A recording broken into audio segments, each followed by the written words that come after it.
The Valoran Dominion had been watching Earth for nearly 50 years before they decided to make their move. Their observation ships had hidden behind the moon, recording everything about the small blue planet and its strange inhabitants. Ambassador Kethrix, a tall insectoid creature with shiny black eyes that could see in every direction at once, had spent decades studying humanity. He thought he understood them completely.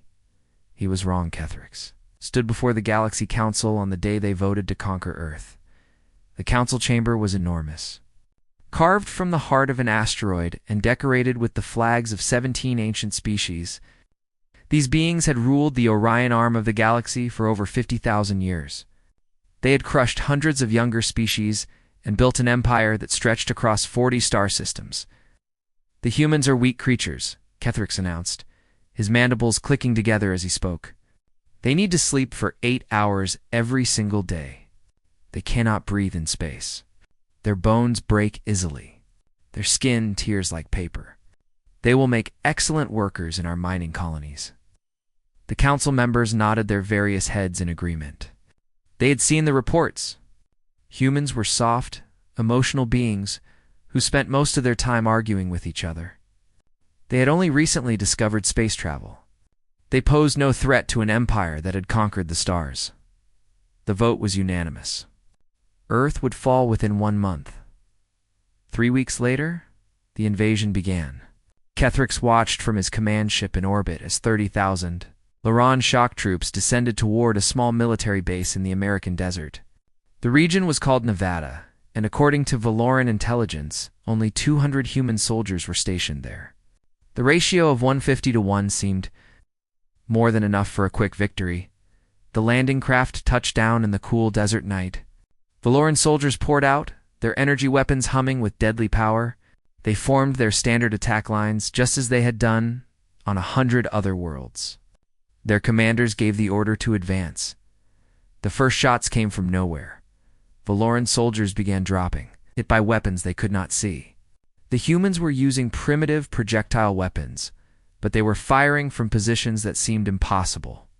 One moment a Valoran squad would be advancing, and the next moment half of them would be on the ground. "Where are they?" screamed a Valoran captain into his communicator. "I cannot see any enemies." No one could answer him because no one could see the humans. They seemed to appear from thin air, fire their weapons with perfect accuracy, and then vanish into the darkness. The Valoran troops had excellent night vision, but it did not help. The humans were simply not there when they looked. The battle, if it could be called that, lasted exactly 4 minutes and 12 seconds before all communications from the surface went silent. Kethrix stared at his display screens in disbelief. "Send the second wave," he ordered. And this time, use thermal imaging. Another 10,000 troops descended. They carried advanced sensors that could detect body heat from a mile away. Surely this would reveal the hidden humans. It did not help. When the Valoran commanders finally surveyed the battlefield at dawn, they found a scene that would haunt their nightmares forever. Their soldiers were scattered across the desert in small groups, each one eliminated with terrible efficiency. The humans had not just defeated them. They had taken them apart piece by piece, moving through the Valoran formations like ghosts, and the humans themselves were gone. There was no sign of them anywhere. What unit was stationed at that base? Kethrix demanded when his intelligence officer came to report. The officer was shaking as he pulled up the information. "Ambassador, according to the human databases we intercepted, it was a training facility for something called Green Berets." Kethrix felt cold for the first time in his life. Training facility. These were not their main soldiers. No, Ambassador. These were instructors, teachers of warfare. They train younger soldiers in something called special operations. The bridge fell completely silent. Every Valoran officer was thinking the same terrible thought.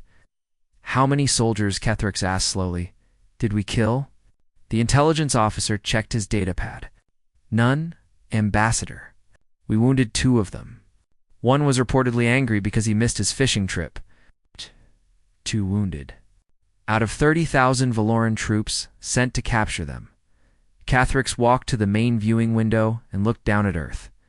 It looked so peaceful from up here, covered in blue oceans and white clouds. Such a small world.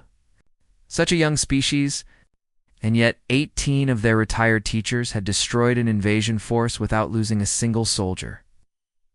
Ambassador, his communications officer interrupted. We are receiving a transmission from the planet's surface. Put it through. A human face appeared on the screen.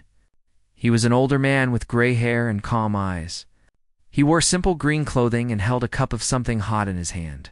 Good morning, the human said in perfect Valoran, which should have been impossible since they had never made official contact. My name is Sergeant Major Pete Hawkins, United States Army, retired. I believe your boys wandered onto our property last night. Kethrix tried to respond, but the human continued. Now, we understand there might have been some confusion. First contact situations can be tricky. So we are going to give you a choice. You can turn your ships around and go home, and we can pretend this never happened. Or you can send more soldiers. The human took a sip from his cup. But I should warn you about something. Me and my buddies here, we are just instructors. We teach the basics. The real operators, the ones who actually go on missions, they are much better than us. And there are a lot more of them. So think carefully about your next move. The transmission ended. Kethrix stood motionless for a long moment. Then he turned to his tactical officer. Pull the fleet back to lunar orbit. I need to contact the Council. Ambassador, we have overwhelming numerical superiority. We could simply bomb their cities from orbit and... Did you not hear what he said? Kethrix's voice was sharp. Those were their teachers. They're retired teachers, and they destroyed 30,000 of our best troops without breaking a sweat. He pointed at Earth with a trembling claw.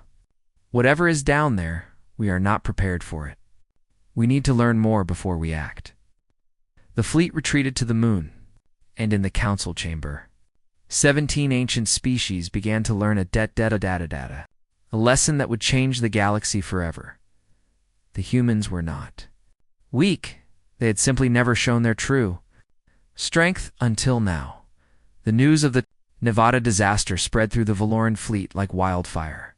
Soldiers whispered to each other about ghost warriors who could not be seen or heard. Officers argued about tactics and blamed each other for the failure. And in his private quarters, Ambassador Kethrix wrote his report to the Galaxy Council with trembling claws. Meanwhile, on Earth, things were moving very fast. Lieutenant Colonel Danny Vance stood in a room that had not existed 1 week ago. The Pentagon had built the Extraterrestrial Threat Response Center in record time, filling it with the most advanced computers and communication equipment available. Giant screens covered every wall, showing the positions of alien ships throughout the solar system. They are holding at lunar orbit, Vance explained to the assembled military leaders. About 200 ships, ranging from small fighters to that big command vessel. They have not moved in 3 days. General Patricia Moreno, a tough woman with iron gray hair and sharp eyes, studied the display. They are scared. Good. What do we know about their ground forces? Vance pulled up a new image. It showed dead Valoran soldiers arranged in neat rows. We recovered several bodies and a lot of their equipment. Their technology is about 200 years ahead of ours in most areas. Energy weapons, shield generators, faster than light travel. But their tactics are primitive. Primitive how? Asked Secretary of Defense Howard Kim. They fight like armies did thousands of years ago on Earth. Big formations, direct charges, overwhelming numbers. They have no concept of cover and concealment. They do not use camouflage. They do not employ flanking maneuvers or ambush tactics. When our Green Berets hit them in Nevada, they had no idea how to respond. Kim leaned forward. You are telling me that the entire galaxy fights like it is the Bronze Age? Yes, sir. From what we can piece together, galactic warfare has not changed in 50,000 years. Whoever has the biggest army wins, period. They have never fought an enemy that refused to stand in a line and be shot. Moreno stood up and walked to the display. So their spaceships could destroy our cities from orbit, but if we can get boots on the ground, we have the advantage. That is correct, ma'am. Their ground forces are numerous but completely unprepared for unconventional warfare. They do not understand guerrilla tactics, psychological operations, or small unit combat. The concept of a 12-man team defeating 1,000 enemy soldiers is literally impossible in their minds. "Then we make it possible," Moreno said firmly. "What do you need?" Vance had been waiting for this question. "Permission to deploy every special operations unit we have. Army Special Forces, Navy SEALs, Marine Raiders, Air Force Special Tactics, all of them. An authorization to get creative?" "Creative how?" "Ma'am, these aliens have never seen what humans can do when we really try. They think the Nevada incident was bad. I want to show them it was just the beginning." Over the next 2 weeks, the finest special operators in the world gathered at secret bases across the country. They studied everything humanity had learned about the Valorans. They examined captured weapons and armor.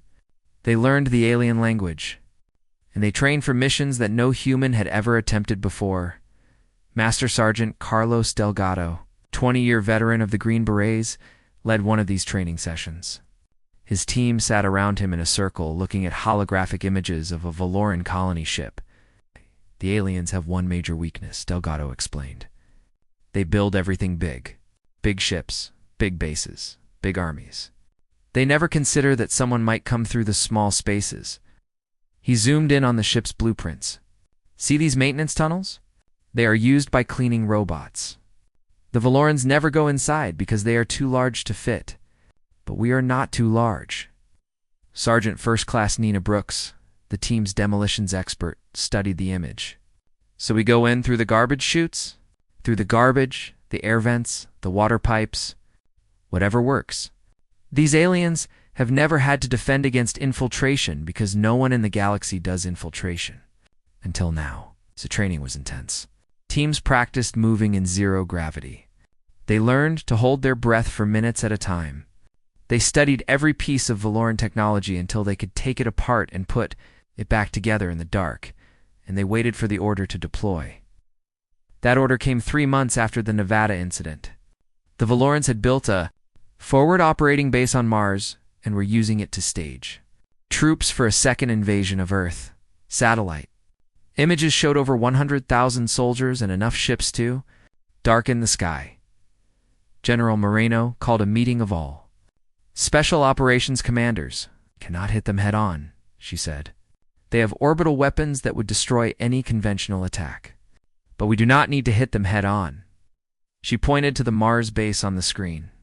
"The enemy commander is named Kethrix. He is the one who ordered the Nevada attack. According to our intelligence, he is convinced that humans are weak, and that his first invasion only failed because of bad luck. He is asking the Council for permission to attack Earth again, this time with overwhelming force." "So he changed his mind?" said Vance. "I want you to send a message that no one in the galaxy will ever forget. Make them understand that Earth is not worth the cost of taking it." Delgado and his team received their mission briefing that night. They would infiltrate the Mars base, destroy key infrastructure, and escape without being detected. The goal was not to kill as many enemies as possible. The goal was to show the Valorans that nowhere was safe. "Questions?"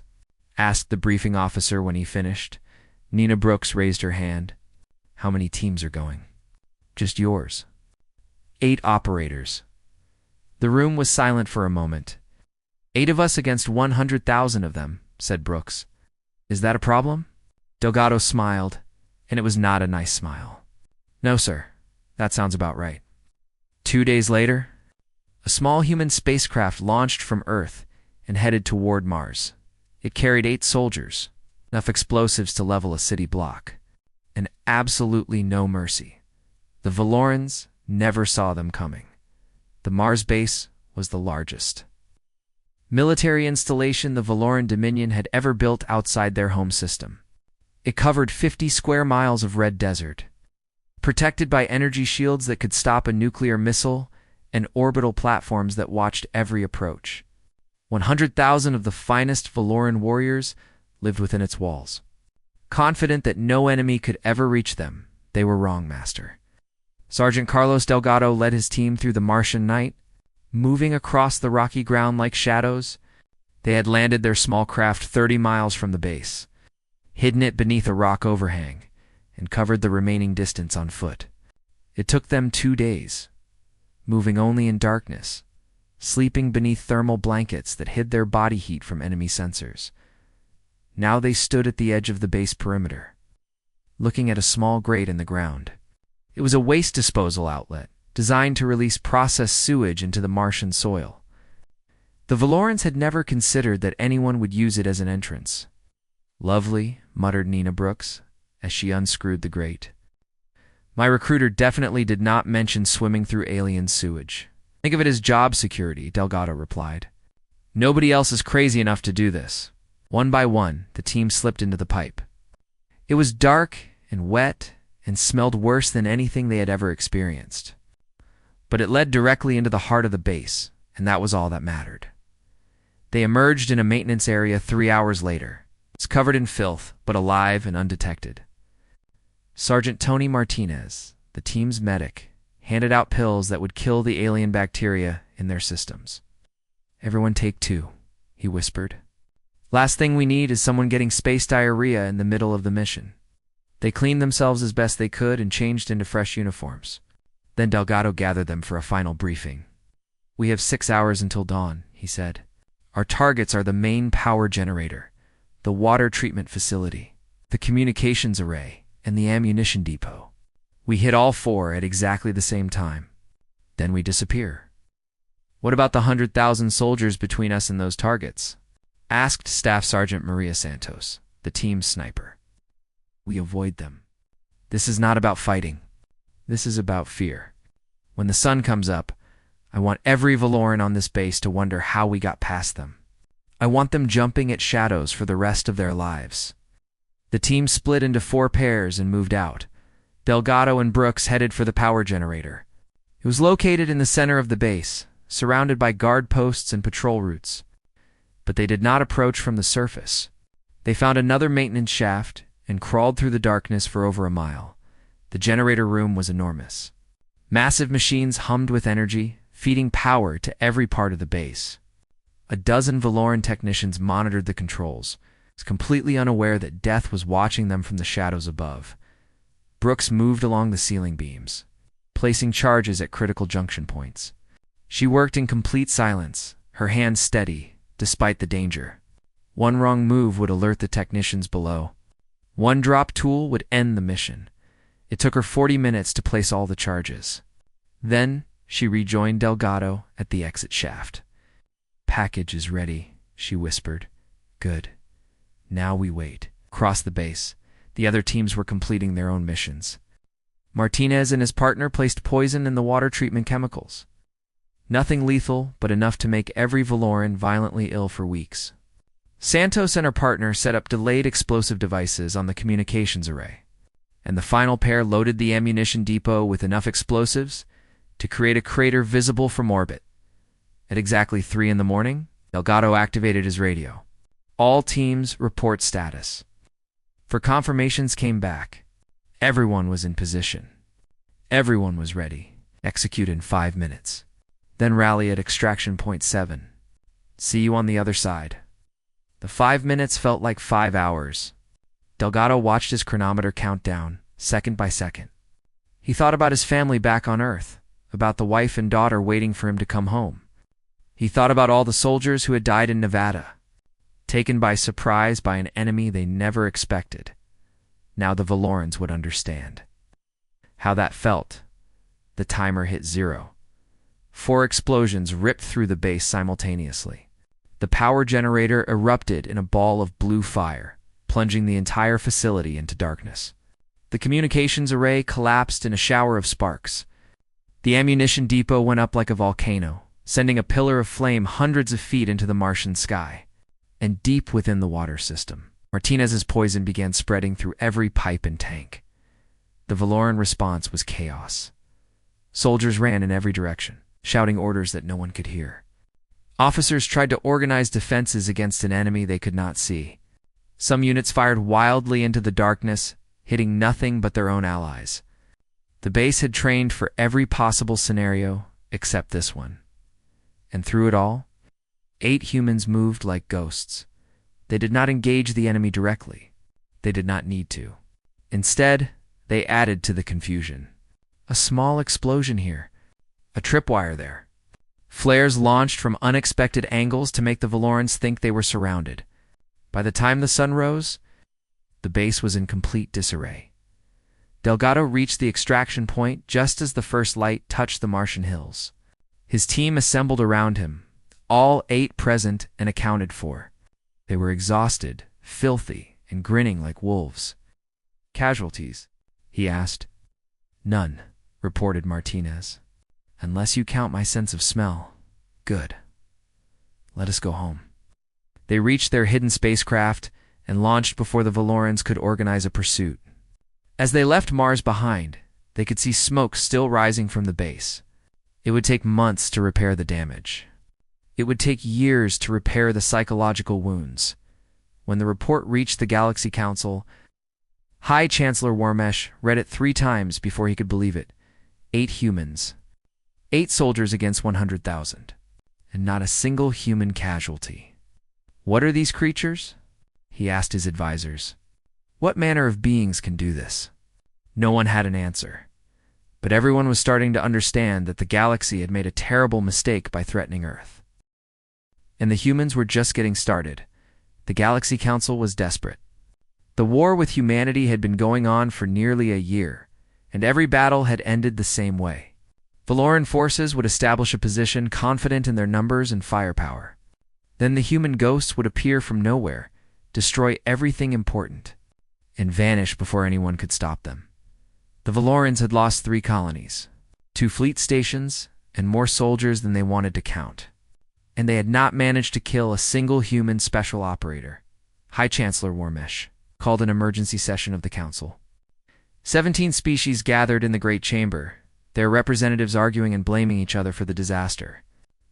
Finally, Ambassador Ketherick stepped forward with a proposal. "We cannot defeat these humans in combat," he admitted, his pride wounded but his survival instincts intact.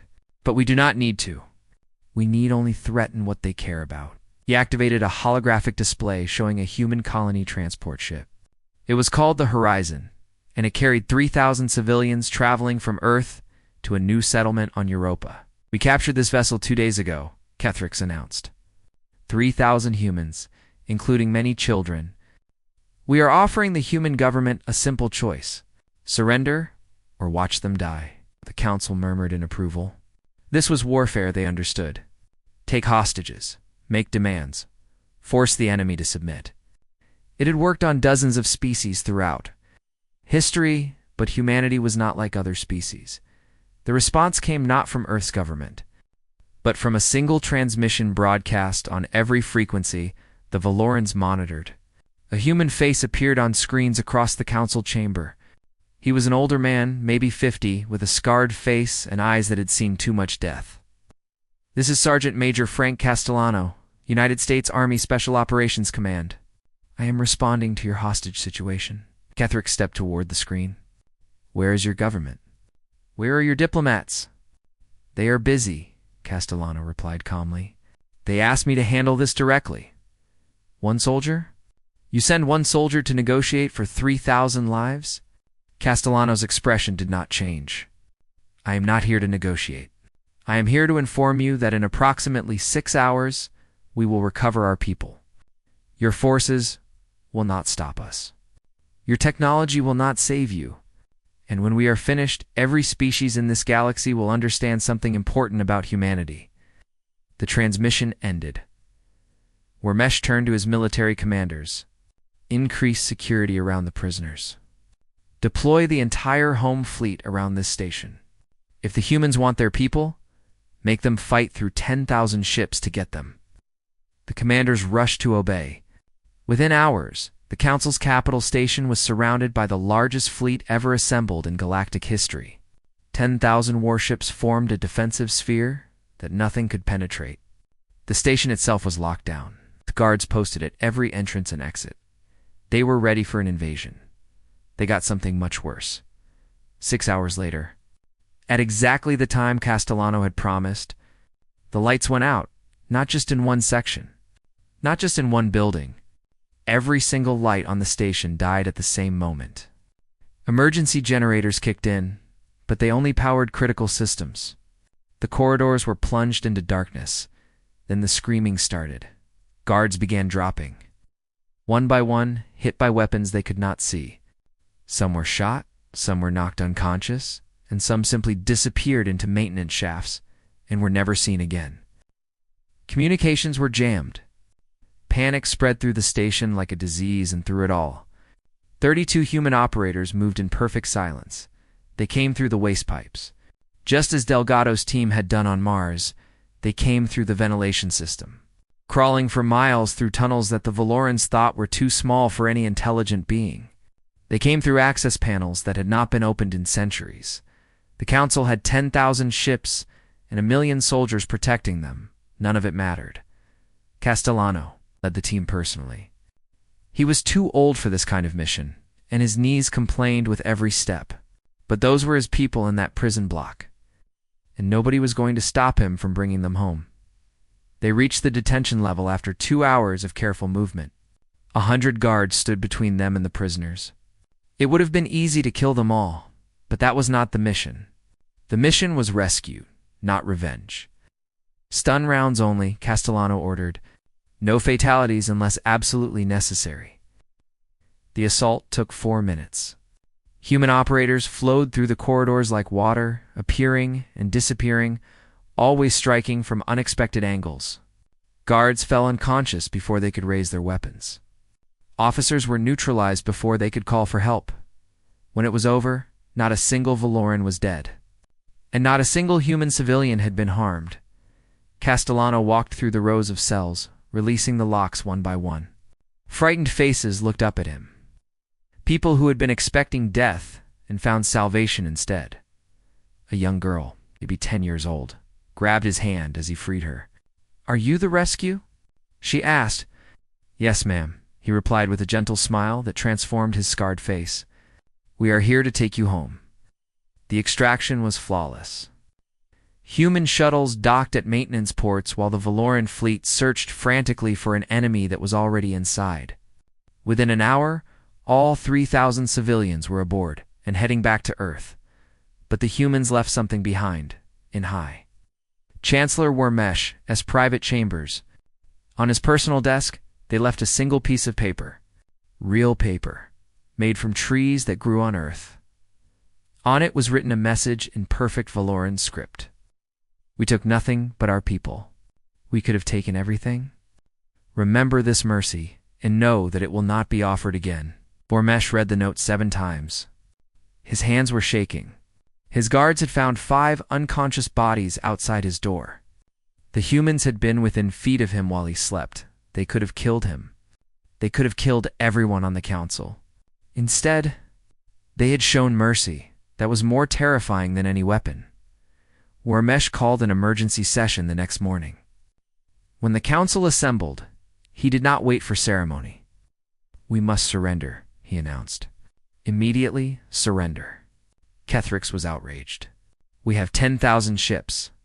We have armies on 100 worlds. We cannot surrender to a single species from one planet." "You fool." Wormesh's voice was cold as space.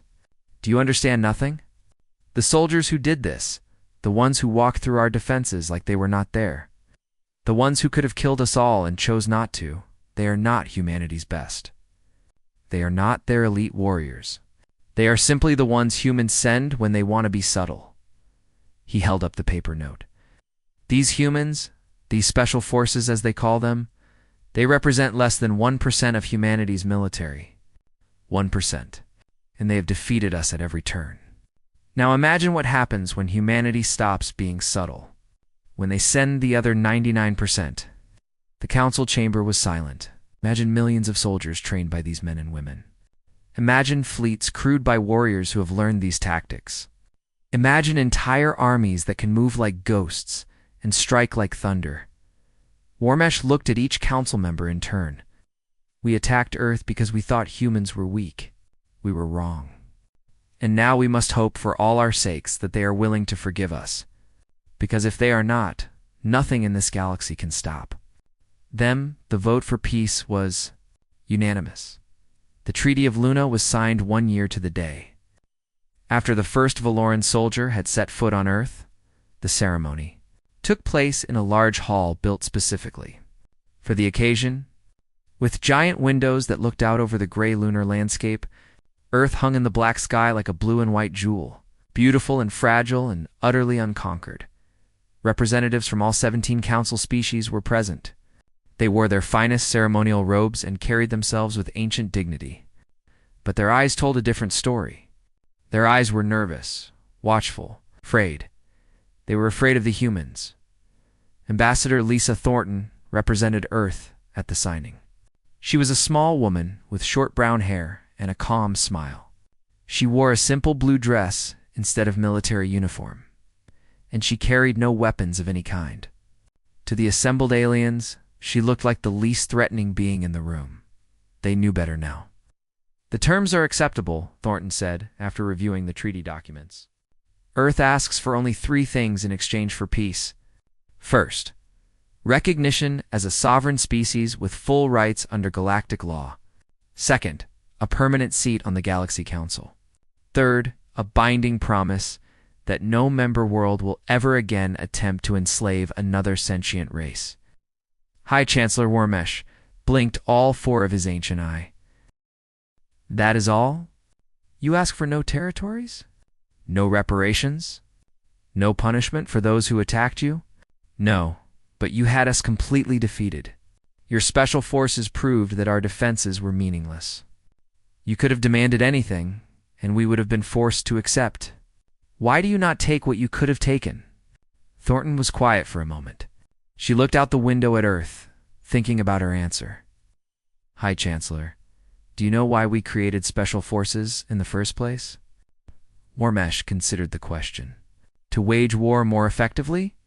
No, we created them because we were tired of war." She turned back to face him. "On our world, we spent centuries killing each other. Big armies crashing together. Millions of soldiers dying for small pieces of land. After a while, we realized there had to be a better way to fight, a better way to end fights. Special forces exist to win wars quickly, with minimal casualties on both sides. They are not weapons of mass destruction. They are weapons of precision. We would rather send 8 soldiers to disable an enemy base than send 8 million to destroy it completely." She gestured to the gathered dignitaries. "The galaxy has been waging war the old way for 50,000 years. Massive armies, total destruction, winner take all. You have killed trillions of beings across countless worlds. And for what? To build an empire where weaker species live in fear of stronger ones." "That is the natural order," Ketherick said, from his place in the Valoran delegation. "The strong rule, the weak serve. Perhaps. But humanity has learned that there is another way. The strong can protect instead of conquer. The powerful can lift up the weak instead of crushing them." Thornton smiled, but there was steel behind it. "We do not want to rule your empire, High Chancellor. We do not want to enslave your people. We want to change the way the galaxy thinks about strength." The ceremony continued. Documents were signed. Hands and claws and tentacles pressed seals into wax and digital records. When it was finished, humanity had officially joined the galactic community as equal partners, but the real work was just beginning. Over the following months, things began to change throughout the galaxy. Slave markets were shut down, their owners suddenly finding themselves visited by quiet humans who made very persuasive arguments for a new line of work. Cruel governors discovered that their crimes had been documented and shared with their own citizens. Mining colonies that had worked their laborers to death received new management with more ethical practices. No one officially blamed the humans for any of this. No one could prove anything. But everyone knew the special forces had not stopped operating. They had simply changed their mission. 1 year after the treaty, High Chancellor Warmesh invited Ambassador Thornton to a private dinner. They sat alone in his chambers, eating food from a dozen different worlds and drinking wine that was older than human civilization. "I must admit something to you," Warmesh said. "When we first encountered your species, I thought you were exactly what our scientists reported. Soft, weak, emotional creatures who would make good servants. I was completely wrong. Many species have underestimated us, Thornton replied. It is an easy mistake to make. We do not look very dangerous. No, you do not. But I have come to realize that this is part of your strength. You appear weak so that your enemies underestimate you. You show mercy so that your enemies think you are soft.